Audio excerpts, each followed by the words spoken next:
इथं वातावरण तर बघा मंडळी अचानकच बदलतंय बघा. तर कधी पाऊस कधी ऊन असं चालूच आहे बघा इकडं वातावरण. तर आज खूप छान ऊन पडलं होतं, तर म्हटलं चला कपडे धुवून घ्यावं. तेपर्यंत पहिल्यांदा कपडे वगैरे धुवून घेतले, सगळं काम आवरून घेतलं आणि मग देवपूजा वगैरे करून घेतली. तर नमस्कार मंडळी, कसे आहात? स्वागत आहे आपलं आणखी एका नवीन व्हिडिओमध्ये. तर आज आहे संकष्टी, तर तुम्हा सर्वांना संकष्टीच्या हार्दिक हार्दिक शुभेच्छा.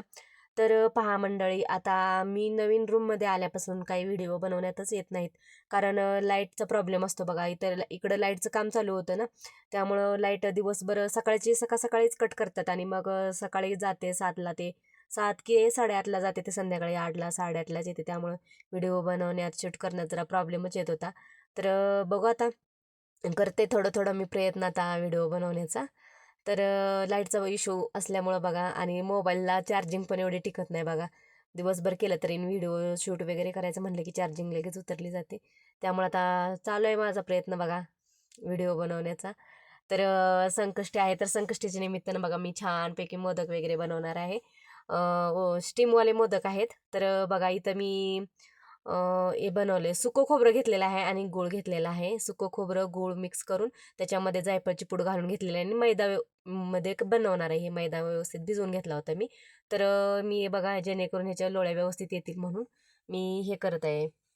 पटकन गोळे करून ठेवून घेते, एक एक समान आकाराचे गोळे बनवून घेत आहे. तर असे समान आकाराचे गोळे बनवून ठेवले की मग पटपट आपल्याला लाटता येतात बघा. मोदकच्या पाऱ्या अशा लाटून घ्यायच्या पटकन आणि मग मोदक भरून घ्यायचे. आणि असं मी एकदमच गोळे बनवून घेतले आणि एकदमच 2-3 पाऱ्या लाटून घेते आणि मग पटकन भरून घेते. तर व्हिडिओ दाखवल्याप्रमाणे बघा मी असं भरून घेणार आहे. तर त्याच्यामध्ये 1 चमच घातलेला आहे बघा मी सारण त्याच्यामध्ये. आणि अशा पाटावरतीच मी पोळपाटावरतीच हे असे गुड्या पाडून घेत आहे बघा. अशा कळ्या पाडून घेते हाताने.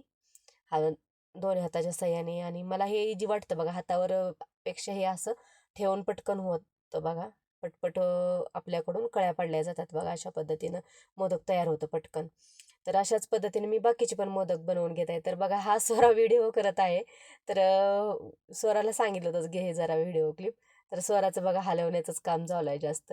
तर बघा अशा पद्धतीने मी बाकीचे पण मोदक बनवून घेतले बघा.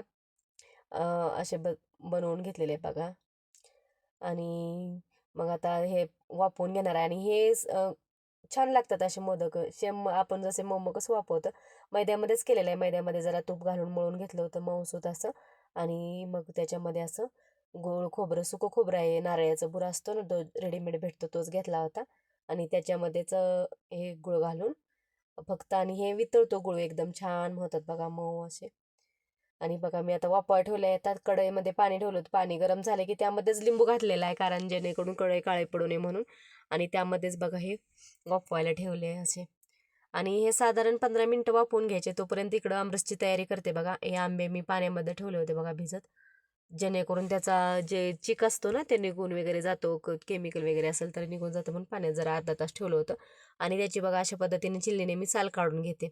असे साल काढून घेते. हे काही रसाचे आंबे नाहीत, असे टणकच आहेत. आणि दिसायला जरी पिवळे असले तरी हे खाऊन व्हायलं होतं तर आंबटच आहेत. म्हणून अशा पद्धतीने मी कट करून घेतले बघा, चाकूच्या साहाय्याने असे फोडे काढून घेते त्याच्या.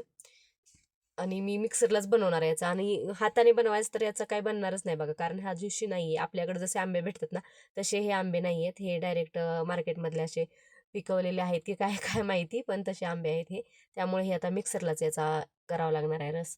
तर सोरा पहा मध्ये मध्ये येते. सोराला तर आंबा इतका आवडतो ना, तर म्हटलं तिला अगोदर वाटीत थोडंसं काढून द्यावं खायला आंबा.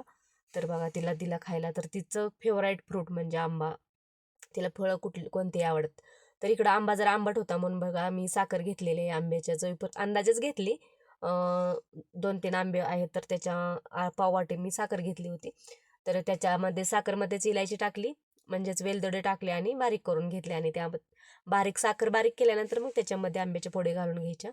आणि आंब्याचे फोडे घालून मग असं मिक्सरला फिरवून घ्यायचं बघा व्यवस्थित. असं हाताने करण्यासारखा रस होणारच नाही, कारण हे टणक आणि जास्त गर असतो ना याच्यात, त्यामुळे तो हाताने रस होत नाही याचा. तर बघा हे मी मिक्सरला फिरवून घेतलं, पण जरा घट्टसर वाटतंय म्हणून जरा म्हटलं जरा याच्यामध्ये दूध घालावं. पाणी पण घालू शकतो, पण दूध घातल्यावर जरा चव आणखीनच वाढेल म्हणून दूध घालून घेतलं.